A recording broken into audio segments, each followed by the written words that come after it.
am Marie Hoftailing, the co-founder of Story Imprinting, where we teach great people and great companies the art and science of storytelling. Today, I want to talk about authentic leadership and narrative vulnerability. And one of the things we work with clients to do is create presentations that allow them to be more credible, to have more authority in their given space, and to connect more deeply with their audience, whomever they're talking to, whether it's an audience of 3 or 3,000.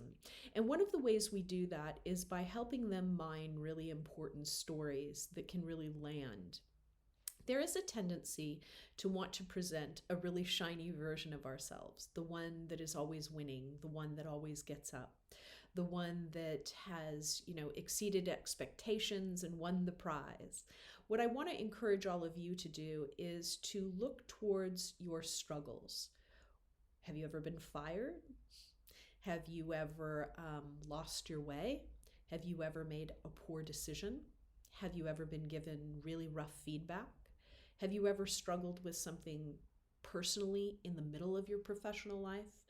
That's something that's happened to me in the last 18 months. I've been really very honest with that and very public about that. I've had a lot of family loss. I've lost 4 members of my family in 18 months.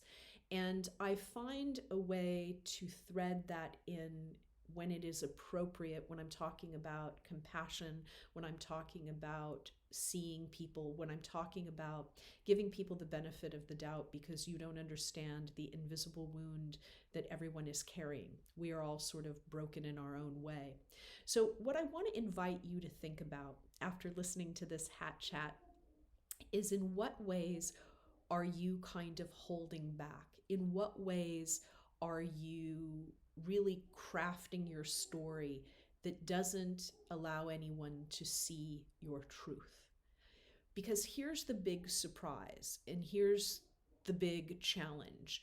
When we offer ourselves, when we leave something behind and we reveal who we actually are, the payoff is that we build much greater influence and we connect more deeply to those who are listening to us. And in some small way, I think we owe that to one another. I think that there's this fear that if we are personal, if we expose some part of ourselves, that in some way, shape, or form, all hell will break loose in business and it will, degrade into some kind of, therapeutic circle in which we're all sharing our struggles. And number one, I don't think that's true. And number two, what I do think will happen is it will infuse the business world with humanity, which we much need. I will just share very quickly, I may have referenced this before, but when my mother was dying at home, in hospice, in my living room, in the midst of a pandemic, I was still working from home. So I would go upstairs and take calls while other people were with my mom.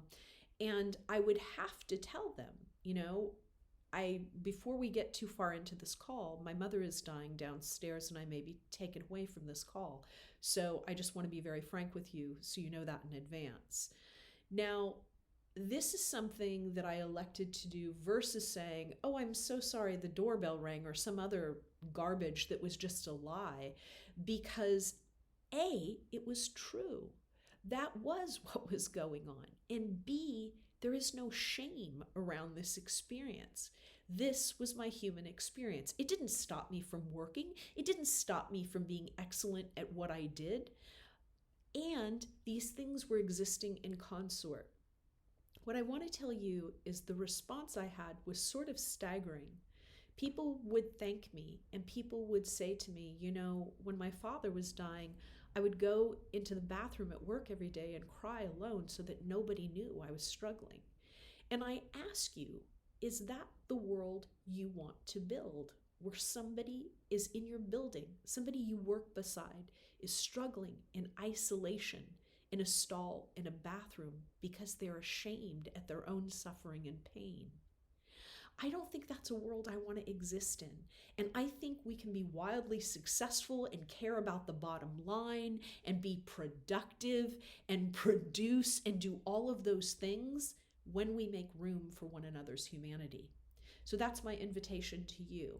I want you to reimagine what authentic leadership is. I want you to be brave. I want you to be courageous. I want you to share your own stories that maybe don't make you look great all of the time, and understand and trust that your audience is struggling too. And they want that version of yourself, the real, true, authentic version of yourself. So give it a whirl, try it out. You don't have to reveal everything all at once, but think about some things like a time you got really difficult feedback, a time that maybe you were struggling with something personal in the midst of your professional life, a time that you were fired maybe, a time that you made a terrible mistake, a time that you were misunderstood. Those things are really valuable. That's the heartbeat of who you are. That's the person who got up off the floor. And that's the person we all want to meet. So think about that and start crafting those stories. Until next time.